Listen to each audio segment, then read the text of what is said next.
तेज बारिश हो रही थी। एक बूढ़ा आदमी, एक लड़की घने जंगल की तरफ तेजी से भाग रहे थे। बेटी, अब और कितना भागेंगे? मेरे पैरों में जान नहीं बची। अगर ऐसे ही भागते रीछ तो मैं यहीं गिर पड़ूंगा। काका, अभी रुकना मौत को बुलाने जैसा होगा। अगर वो लोग हमें पकड़ लेंगे तो सब खत्म हो जाएगा। भोला काका पीछे मुड़कर देखने लगे। उन्हें ऐसा लगा जैसे दूर कहीं मशालों की हल्की रोशनी दिखाई दे रही हो। मुझे लगता है वो लोग अभी भी हमारा पीछा कर रहे हैं। जब तक सांस चल रही है, मैं हार नहीं मानूंगी। दोनों जंगल के अंदर और बढ़ने लगे। उसी जंगल के दूसरे कोने में एक गरीब लकड़हारा अपने कंधे पर कुल्हाड़ी लटकाए खड़ा था। उसका नाम था रघुवीर। सुबह से वो सूखी लकड़ियां ढूंढ रहा था ताकि उन्हें बेचकर घर का राशन खरीद सके। लेकिन किस्मत आज भी उसके साथ नहीं थी। बारिश इतनी तेज हो गई कि सारी लकड़ियां भीग गईं। रघुवीर ने आसमान की तरफ देखा। हे भगवान, आज भी खाली हाथ लौटना पड़ेगा। माँ सुबह से भूखी होगी और गौरी भी मेरा इंतजार कर रही होगी। वो धीरे धीरे गांव की ओर चल पड़ा। रास्ते में गांव के बुजुर्ग हरिदास काका ने उसे देख लिया। अरे रघुवीर, इस तूफान में कहाँ जा रहा है बेटा? क्या करूं काका, लकड़ियां भी नहीं काट पाया। अब खाली हाथ ही घर लौट रहा हूं। हरिदास काका ने उसकी भीगी हुई हालत देखी। वो बिना कुछ बोले घर के अंदर गए और थोड़ी देर बाद 2 सूखी रोटियां लेकर लौटे। ले बेटा, मेरे पास बस यही है, इसे अपने घर ले जा। रघुवीर की आंखें भर आईं। काका, आपने बहुत बड़ा एहसान कर दिया। आज मैं दे रहा हूं, कल भगवान किसी और के हाथों तुझे देगा। रघुवीर ने दोनों रोटियां लेकर गांव की तरफ चल पड़ा। गांव के किनारे मिट्टी की एक छोटी सी झोपड़ी थी जो रघुवीर का घर था। अंदर उसकी माँ शांति देवी और पत्नी गौरी रहती थीं। माँ जी, पता नहीं आज भी रघुवीर कुछ ला पाएगा या नहीं। बेटी, भगवान पर भरोसा रखो। मेहनत करने वाले को वो कभी अकेला नहीं छोड़ता। तभी दरवाजे पर किसी ने बहुत जोर से दस्तक दी। दोनों चौंक गईं। इतनी बारिश में कौन हो सकता है?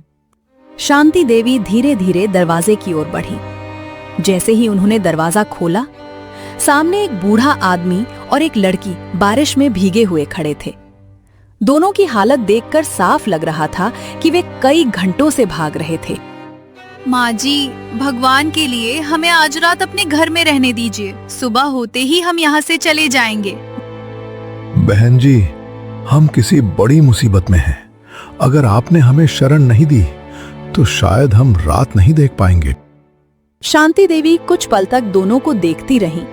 उनके चेहरे पर दया साफ दिखाई दे रही थी। लेकिन तभी, माँ जी, हम खुद गरीब हैं, घर में खाना नहीं है। ऐसे अनजान लोगों को अंदर कैसे रख सकते हैं?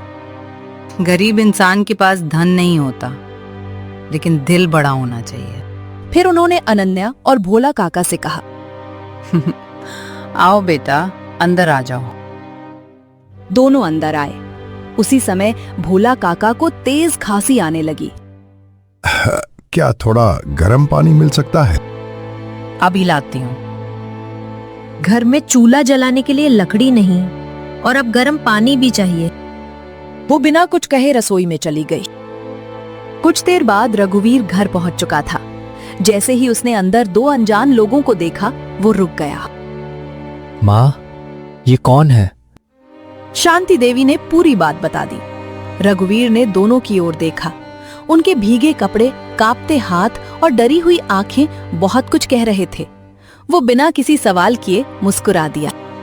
जब तक हमारे घर में छत है, तब तक ये लोग हमारे मेहमान हैं। अनन्या की आंखें भर आईं। आप लोग हमें जानते भी नहीं, फिर भी इतना विश्वास कर रहे हैं। मुसीबत में इंसान का नाम नहीं पूछा जाता, बस मदद की जाती है। शांति देवी ने रघुवीर के हाथ से कपड़े में बंधी 2 रोटियां ली। उन्होंने उन्हें 2 थालियों में रखा। गौरी समझ गई कि क्या होने वाला है। माँ जी, ये मत कहिए कि ये रोटियां भी इन्हें दे देंगी। बेटी, मेहमान भूखे नहीं सोते। लेकिन हम? शांति देवी मुस्कुराई। हम पानी पीकर भी सो सकते हैं, लेकिन हमारे दरवाजे से कोई भूखा नहीं जाना चाहिए। गौरी ने गुस्से में मुंह फेर लिया। रघुवीर भी चुप रहा। दोनों पति पत्नी ने उस रात केवल पानी पीकर पेट भरा, जबकि दोनों रोटियां अनन्या और भोला काका के सामने रख दी गईं। अनन्या की आंखों से आंसू गिर पड़े। मैंने कभी नहीं सोचा था कि दुनिया में ऐसे लोग भी होते हैं। रात गहराती चली गई। शांति देवी ने अपना बिछौना भी मेहमानों को दे दिया। रघुवीर और गौरी मिट्टी के फर्श पर चादर बिछाकर लेट गए, लेकिन गौरी की आंखों में नींद नहीं थी। वो लगातार अनन्या और भोला काका को देख रही थी।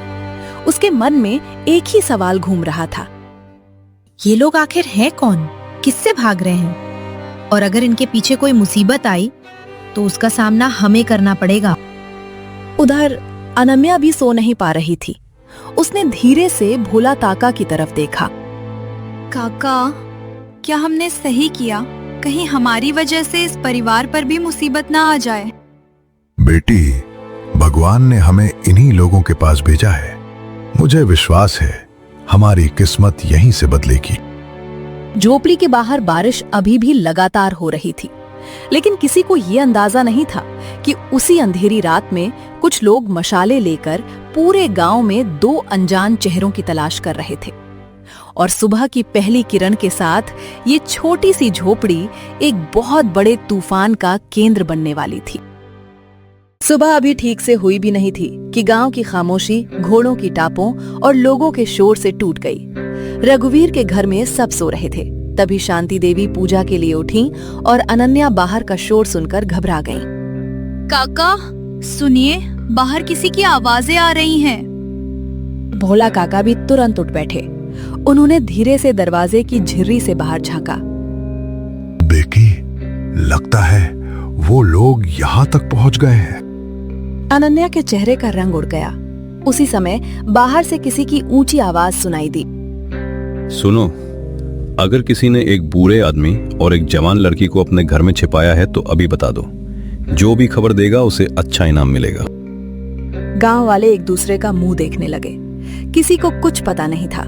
झोपड़ी के अंदर गौरी भी उठ चुकी थी। उसने बाहर की बातें साफ साफ सुन ली थीं। माँ जी, मैंने कहा था ना, ये लोग किसी बड़ी मुसीबत में हैं। अब अगर इनकी वजह से हमारे ऊपर आफत आ गई तो? शांति देवी ने शांत स्वर में कहा। डर के इंसानियत नहीं छोड़ी जाती बेटी। बेटी, सच सच बताओ, आखिर तुम लोग किससे भाग रहे हो? कुछ पल तक कमरे में सन्नाटा छाया रहा। अनन्या की आंखें भर आईं, लेकिन उसने सिर झुका लिया। मुझे माफ कर दीजिए, अभी मैं कुछ नहीं बता सकती। बस इतना समझ लीजिए बेटा, अगर हम पकड़े गए तो केवल हमारी जान नहीं जाएगी, बल्कि बहुत बड़ा अन्याय हमेशा के लिए जीत जाएगा। रघुवीर ने बिना और सवाल किए सिर हिला दिया। ठीक है, जब तक तुम खुद नहीं बताना चाहोगे, मैं नहीं पूछूंगा। कुछ देर बाद बाहर का शोर शांत हो गया। रतन और उसके आदमी दूसरे गांव की तरफ निकल गए, लेकिन गौरी के मन में डर की जगह अब शक पैदा हो चुका था। वो लगातार अनन्या को देख रही थी। ये लड़की आखिर है कौन? इसके पीछे इतने लोग क्यों पड़े हैं? कहीं ये कोई अपराधी तो नहीं? रघुवीर कुल्हाड़ी उठाकर बाहर जाने लगा। बेटा, आज फिर जंगल जा रहे हो? माँ, घर में मेहमान भी है, कुछ न कुछ कमाकर तो लाना ही होगा। पहले अपने घर का पेट भरना सीखो, फिर दुनिया की मदद करना। रघुवीर मुस्कुराया। भगवान ने चाहा तो सब ठीक होगा। रघुवीर पूरे गांव में काम मांगता रहा, लेकिन लगातार बारिश के कारण किसी के पास काम नहीं था। हर जगह से वही जवाब मिला, आज काम नहीं है रघुवीर। दोपहर तक रघुवीर पूरी तरह थक चुका था। उसने जेब टटोली, एक भी सिक्का नहीं था। वो सड़क किनारे बैठ गया। तभी उसकी नजर अपने गले में पड़े छोटे से सोने की लॉकेट पर गई। वो लॉकेट उसके स्वर्गीय पिता की आखिरी निशानी था। रघुवीर उसे हाथ में लेकर काफी देर तक देखता रहा। बाबा, मुझे माफ कर देना। आज आपकी निशानी भी बेचनी पड़ेगी, क्योंकि मेरे घर आए मेहमान भूखे नहीं रह सकते। कुछ देर बाद वो सुनार की दुकान पहुंचा। अरे रघुवीर, ये लॉकेट बेच रहे हो? हाँ काका, जितना मिल जाए दे दीजिए। ये तो तुम्हारे पिता की निशानी थी ना? रघुवीर ने बस हल्की मुस्कान दी। सुनार से पैसा लेकर रघुवीर सीधे बाजार गया। उसने आटा, दाल, चावल, तेल, सब्जियां और थोड़ा सा गुड़ खरीद लिया। उसके चेहरे पर संतोष था। उधर घर में गौरी चुपचाप सब देख रही थी। जब रघुवीर सामान लेकर लौटा तो वो हैरान रह गई। इतना सारा सामान पैसे कहाँ से आए? रघुवीर कुछ पल चुप रहा, फिर मुस्कुराकर बोला, भगवान ने इंतजाम कर दिया। लेकिन तभी उसकी नजर रघुवीर के गले पर गई। लॉकेट गायब था। तुमने लॉकेट बेच दिया? रघुवीर ने धीरे से सिर झुका लिया। तुम इन अजनबियों के लिए सब कुछ लुटा दोगे? अगर भगवान ने उन्हें हमारे दरवाजे भेजा है तो उनकी जिम्मेदारी भी उसने हमें ही दी है। गौरी गुस्से में वहां से चली गई। अगले 2 दिन ऐसे ही बीत गए। गौरी का मन दिन ब दिन कठोर होता जा रहा था। एक दिन उसने देखा कि भोला काका और अनन्या आपस में धीरे धीरे बात कर रहे हैं। काका, मैं अब और इस परिवार पर बोझ नहीं बनना चाहती।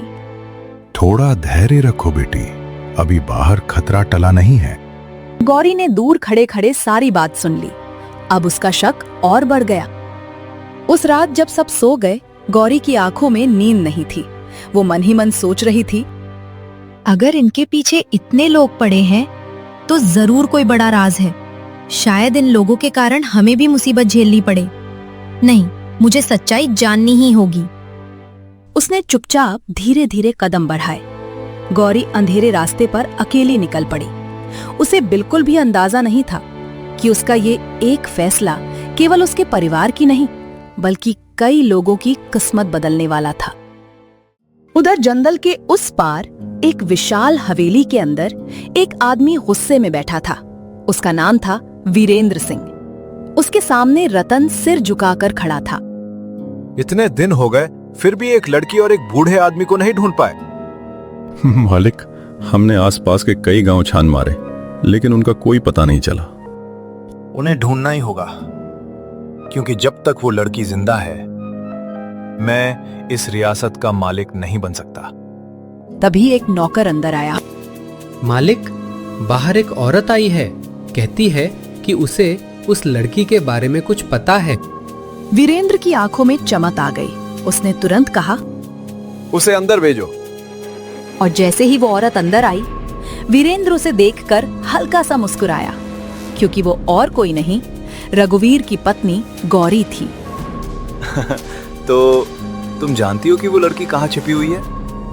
हाँ, मैं जानती हूँ, लेकिन पहले मुझे ये जानना है कि आखिर उस लड़की में ऐसा क्या खास है? वीरेंद्र सिंह जोर से हंस पड़ा। अगर तुम्हें सब जानना है तो सुनो। कुछ वर्ष पहले सूर्यगढ़ की सबसे बड़ी हवेली में ठाकुर रणवीर सिंह अपनी इकलौती बेटी अनन्या और छोटे भाई वीरेंद्र सिंह के साथ रहते थे। लेकिन वीरेंद्र भीतर ही भीतर उनकी दौलत और जमीन हड़पने की लालसा रखता था।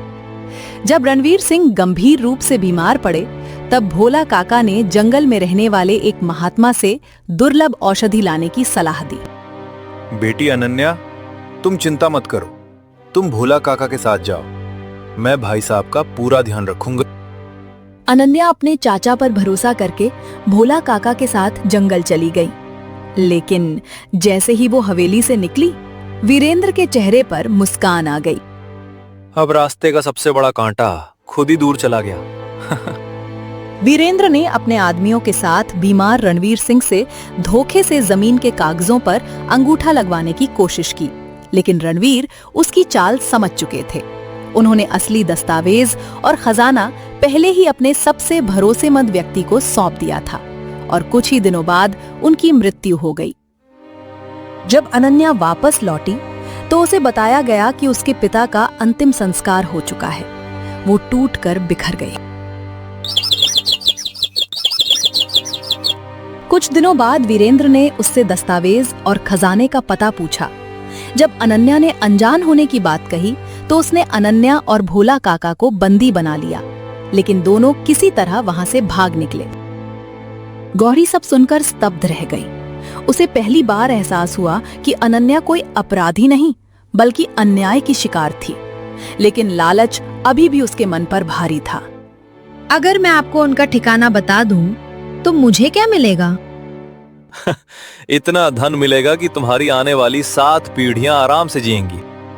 धन का नाम सुनते ही गौरी ने रघुवीर की झोपड़ी का पता बता दिया। वीरेंद्र तुरंत अपने आदमियों के साथ वहां निकल पड़ा। रघुवीर बाजार से लौट रहा था। अचानक उसने देखा कि उसकी झोपड़ी की तरफ वीरेंद्र अपने आदमियों के साथ जा रहा है। उसका दिल घबरा उठा। हे भगवान, कहीं देर तो नहीं हो गई? वो पूरी ताकत से दौड़ पड़ा। उधर वीरेंद्र और उसके आदमी झोपड़ी के सामने पहुंच चुके थे। अनन्या, बाहर निकला। ये आवाज सुनते ही अनन्या कांप उठी। काका, चाचा हमें ढूंढते हुए यहाँ भी आ गए। जब तक मैं जिंदा हूं कोई तुम्हें हाथ नहीं लगा सकता। बुढ़िया, रास्ते से हट जा। जिस घर में मेहमान शरण लेते हैं वहां से उन्हें कोई जबरदस्ती नहीं ले जा सकता। वीरेंद्र गुस्से से तमतमा उठा। तभी पीछे से गौरी भी वहां पहुंच गई। रघुवीर ने उसे वीरेंद्र के साथ देखा तो वो हैरान रह गया। गौरी, तुम? गौरी ने सिर झुका लिया। मैं गरीबी से तंग आ गई थी। धन कमाने के बहुत रास्ते होते हैं, लेकिन विश्वास बेचने का रास्ता कभी अच्छा नहीं होता। गौरी की नजरें जमीन पर टिक गईं। इसी बीच वीरेंद्र आगे बढ़ा, लेकिन तभी शांति देवी उसके सामने दीवार बनकर खड़ी हो गईं। रुको! सबकी नजरें उनकी ओर उठ गईं। जिस खजाने और दस्तावेजों की तलाश में तुम इतने सालों से भटक रहे हो, उनका रहस्य मुझे पता है। वीरेंद्र की आंखें चमक उठीं। जल्दी बता, वो कहाँ है? तुझे कभी नहीं मिलेंगे। उसी समय राजा के सैनिक गांव में पहुंच गए। उनके साथ गांव का मुखिया भी था। मुखिया आगे बढ़ा। वीरेंद्र सिंह, तुम्हारे सारे अपराध राजा तक पहुंच चुके हैं। वीरेंद्र घबरा गया। ये झूठ है। तभी शांति देवी झोपड़ी के अंदर गईं। कुछ देर बाद वो मिट्टी से सना हुआ एक बड़ा थैला लेकर बाहर आईं। उन्होंने वो थैला अनन्या के हाथों में रख दिया। बेटी, ये तुम्हारे पिता की आखिरी अमानत है। अनन्या कांपते हाथों से थैला खोलती है। अंदर सोने के आभूषण, जमीन के असली कागजात और ठाकुर रणवीर सिंह का लिखा हुआ पत्र था। भोला ताका की आंखों से आंसू बहने लगे। मालिक ने सचमुच सब पहले ही सोच लिया था। मुझे छोड़ दो, ये सब मेरा है। लेकिन अब उसकी एक नहीं चली। मुझे माफ कर दो, मैंने लालच में आकर बहुत बड़ी गलती कर दी। गलती हर इंसान से होती है, लेकिन उसे स्वीकार करना सबसे बड़ा साहस है। अम्मा, आपने मेरे पिता का विश्वास निभाया, मेरी जान बचाई और मुझे मेरा अधिकार वापस दिलाया। ये सब आपका है। उसने थैले से कुछ आभूषण और धन निकालकर शांति देवी को देना चाहा, लेकिन शांति देवी मुस्कुरा दी। बेटी, मैंने ये सब किसी इनाम के लिए नहीं किया। ये इनाम नहीं, एक बेटी की ओर से अपनी माँ के लिए सम्मान है। शांति देवी ने उसकी बात मान ली। निस्वार्थ भाव से किया गया उपकार कभी व्यर्थ नहीं जाता। लालच कुछ समय का सुख दे सकता है, लेकिन सच्चाई और इंसानियत जीवन भर का सम्मान दिलाती है।